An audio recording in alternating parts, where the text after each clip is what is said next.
আসসালামু আলাইকুম। সবাই কেমন আছেন? আশা করি আলহামদুলিল্লাহ সবাই আল্লাহর রহমতে অনেক অনেক ভালো আছেন। আজকে শেয়ার করব লাউ চিংড়ি।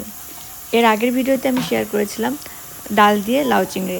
আজকের ভিডিওতে শেয়ার করব শুধু লাউ চিংড়ি। এর জন্য লাগবে আমার চিংড়ি মাছ এবং লাউ। তো চিংড়িগুলো আমি প্রথমে ভালোভাবে ক্লিন করে নিব।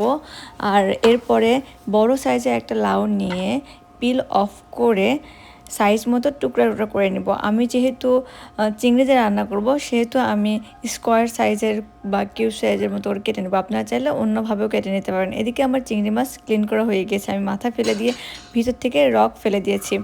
চিংড়ি মাছের ভিতরে কিন্তু একটা রক থাকে, আপনারা ওইটা অবশ্যই ক্লিন করে নেবেন। আমি অন্য একটা ভিডিওতে দেখাবো চিংড়ি মাছের রকটা কীভাবে ফেলতে হয়। এখন আমি চুলায় একটা পাতিল বসিয়ে দিয়ে পাতিলের মধ্যে পানি দিয়ে একটু হলুদ দিব। হলুদ দিয়ে লাউটাকে ভালো করে সিদ্ধ করে নেব।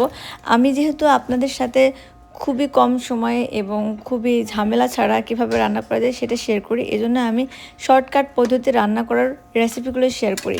এদিকে আমি লাউটা সিদ্ধ করে নিব, অপর দিকে আমি চিংড়ি মাছটা ভেজে নেব। এতে আমার রান্নাটা অলমোস্ট খুবই কম সময়ের মধ্যে হয়ে যাবে। চুলাটাকে হাই হিটে দিয়ে আমি জাস্ট লাউটাকে সিদ্ধ করে নিব এবং অপর একটা কড়াইয়ে সামান্য পরিমাণ তেল দিয়ে আমি চিংড়িটাকে এপিট ওপিট একটু ভেজে নিব। সম্পূর্ণ ভাজবো না, হালকা করে ভেজে নিব। আমার কাছে চিংড়ি মাছটা হালকা করে ভেজে নিলে রাবারই লাগে না এবং খেতেও অনেক বেশি মজা লাগে। আমি যদি কাঁচা চিংড়ি দিয়ে দিই সেক্ষেত্রে স্বাদ অন্যরকম হয় এবং চিংড়ি মাছটা শুধুমাত্র হালকা তেলে ভেজে নিলে স্বাদটা অন্যরকম হয়। আপনারা অবশ্যই ট্রাই করবেন দুইটাই। আমার মনে হয় আপনাদের কাছে চিংড়ি মাছ ভেজে নিয়ে রান্না করাটাই বেশি মজা লাগবে। আমার ক্ষেত্রেও সেম লাগে। বরাবরের মতো আমি সেম কথা এই ভিডিওতেও বলবো, আমি কিন্তু প্রফেশনাল শেফ না। আমি জাস্ট সহজ পদ্ধতিতে কিভাবে রান্না করা যায় এবং আমার মতো যারা রান্না পারে না তারা কিভাবে মজাদার খাবার রান্না করতে পারেন সেই রেসিপিগুলো শেয়ার করি, যাতে আপনারা যারা রান্না করতে পারেন না তারাও রান্না করতে পারেন। চিংড়িগুলোর যখনই কালার চেঞ্জ হবে তখনই এপিট ওপিট উল্টে দিয়ে ঠিক এইরকম কালার চলে আসলে আমরা ভেজে নেব এবং তুলে ফেলবো। এখন আমি আপনাদেরকে দেখাবো এই রান্নায় আমি কী ধরনের মশলা ব্যবহার করেছি। হলুদ, ধনিয়া গুঁড়া, জিরে গুঁড়া, লবণ, তেল, কাঁচামরিচ, পেঁয়াজ, জাস্ট এতটুকুই। ভেজে নেওয়া চিংড়ি মাছগুলো দেখতে এরকম হবে, আপনারাও এভাবে ঠিক ভেজে নেবেন। আর এদিকে আমি লাউটা সিদ্ধ করে নিয়েছি, একটা ইয়েতে রেখেছিলাম, বোলের উপর রেখেছিলাম যাতে পানিগুলো ঝরে যায়। এখানে আমি গার্লিক এবং জিঞ্জার পেস্ট একসাথে মিক্স করা ছিল, ওইটাই ব্যবহার করবো। আপনারা চাইলে আলাদা আলাদাভাবে বেটে নিতে পারেন অথবা কেনাটা ইউজ করতে পারেন, যেটা আপনাদের জন্য সুবিধা। আপনারা চাইলে বেটে ফ্রিজে রাখতে পারেন, আপনাদের কাজের যেটা সুবিধা হয় সেটাই করবেন। তো এখানে আমি প্রথমে কড়াইয়ে তেল দিব, তেল দেওয়ার পরে তেলটা একটু গরম হওয়ার পরে জিরা দিব। আমি তেলটা গরম হওয়ার আগে জিরা দিয়ে ফেলেতাম, কিন্তু আপনারা তেলটা গরম হওয়ার পরে জিরা দিবেন। এরপরে একটু পেঁয়াজ কুচি দিবেন। পেঁয়াজ কুচি দিয়ে পেঁয়াজ কুচিটা বাদামি হওয়ার রং পর্যন্ত, বাদামি কালার একটা রং আসা পর্যন্ত ভালোভাবে ভেজে নেবেন। তারপরে এখানে সব কিছু অ্যাড করলে আপনার রান্না অলমোস্ট ডান। পেঁয়াজটা যখনই বাদামি কালার হয়ে আসবে তখনই আমি একে একে এর মধ্যে সব ধরনের মশলাগুলো দিয়ে দিব। আপনাদের সুবিধার্থে আমি নামগুলো আবার বলতেছি। আদা রসুন বাটা, ধনিয়া, জিরা গুঁড়া, হলুদের গুঁড়া, লবণ, কাঁচামরিচ দিয়ে আমি এটাকে ভালোভাবে কষিয়ে নিব। কাঁচামরিচটা আমি ব্যবহার করি কারণ কাঁচামরিচের স্বাদ অন্যরকম, গুঁড়ামরিচের স্বাদ অন্যরকম।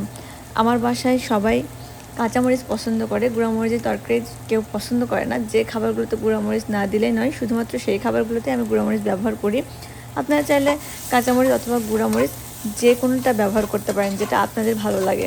আমি এখানে আদা এবং রসুন বাটাটা পরে অ্যাড করেছি, আপনারা চাইলে আগেও অ্যাড করতে পারেন। দেখেন রান্নাটা জাস্ট আপনার উপরে। অনেকে হয়তো বলতে পারেন যে আদা রসুন বাটা তো আগে দিলেও পারতাম। হ্যাঁ, আগে দিলেও পারতাম, আমার কাছে এটাতে স্বাদের কোনো চেঞ্জ হয় বলে মনে হয় না, জাস্ট দিলেই হয়েছে।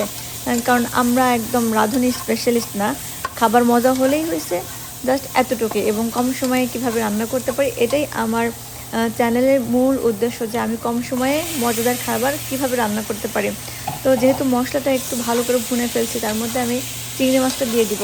চিংড়ি মাছটা দিয়ে দিলে হবে কি, মশলার ঝাল লবণটা চিংড়ি মাছের মধ্যে যখন ঢুকে যাবে তখন তরকারিটা খেতে অনেক বেশি মজা লাগে। তো একটু চিংড়ি মাছ দিয়ে আমি জিনিসটাকে ভালো করে ভেজে নিব। আপনারা একটু ভালো করে ভেজে নেবেন। এক্ষেত্রে চুলাটা কিন্তু মিডিয়াম হিটে থাকবে, লো হিটেও না, হাই হিটেও না। আপনি মিডিয়াম আঁচ দিয়ে চিংড়িটাকে ভালো করে মশলার সাথে ভেজে নেবেন। চিংড়ি মাছটা যখন ভালো করে ভাজা হবে এবং তেলটা যখন এরকম উপরে উঠে আসবে, তখন এর মধ্যে আমি সামান্য পরিমাণ পানি অ্যাড করব। পানি অ্যাড করার পরে আমি এটাকে ভালোভাবে ঢেকে দিয়ে 2-3 মিনিটের মতো রান্না করব। কারণ আমি তো চিংড়ি মাছটা 10% মাত্র ভেজে নিয়েছি, কারণ এপিট ওপিট যখন রং চেঞ্জ হয়েছে তখন আমি তুলে ফেলছি। এই জন্য আমি এখন চিংড়ি মাছটাকে ভালো করে রান্না করে নিব, কারণ আমার লাউ অলরেডি রান্না হয়ে গিয়েছে। এর মধ্যে যখনই লাউ দিব আমার রান্নাটা ডান হয়ে যাবে। এই জন্য চিংড়ি মাছটাকে আমি ভালোভাবে সিদ্ধ করে নিব, যাতে 95% চিংড়ি মাছ এখন সিদ্ধ হয়ে যায়। তো চিংড়ি মাছটা সিদ্ধ হওয়ার পরে যখন দেখবেন তেলটা উপরে আসছে, তখন এর মধ্যে সিদ্ধ করে রাখা লাউটা দিয়ে দিবেন। লাউটা দিয়ে ভালোভাবে লাউ এবং চিংড়ি মিক্স করে দিবেন। লাউ এবং চিংড়ি ভালোভাবে মিক্স হয়ে গেলে আমি এটাকে 5 থেকে 7 মিনিট লো হিটে ঢেকে রেখে রান্না করব। এখন আমার রান্নাটা কমপ্লিট, দেখেন আমার রান্না ডান। লাউ স্বাস্থ্যের জন্য যেরকম ভালো, লাউ যদি রান্না মজা হয় খেতেও ঠিক ততটা মজা লাগে। তো আপনারা সবাই এভাবে বাসায় ট্রাই করতে পারেন লাউ চিংড়ি, এবং আমাকে অবশ্যই জানাবেন লাউ চিংড়ি রান্নাটা কেমন হয়েছে। সবাই ভালো থাকবেন, আল্লাহ হাফিজ, আসসালামু আলাইকুম।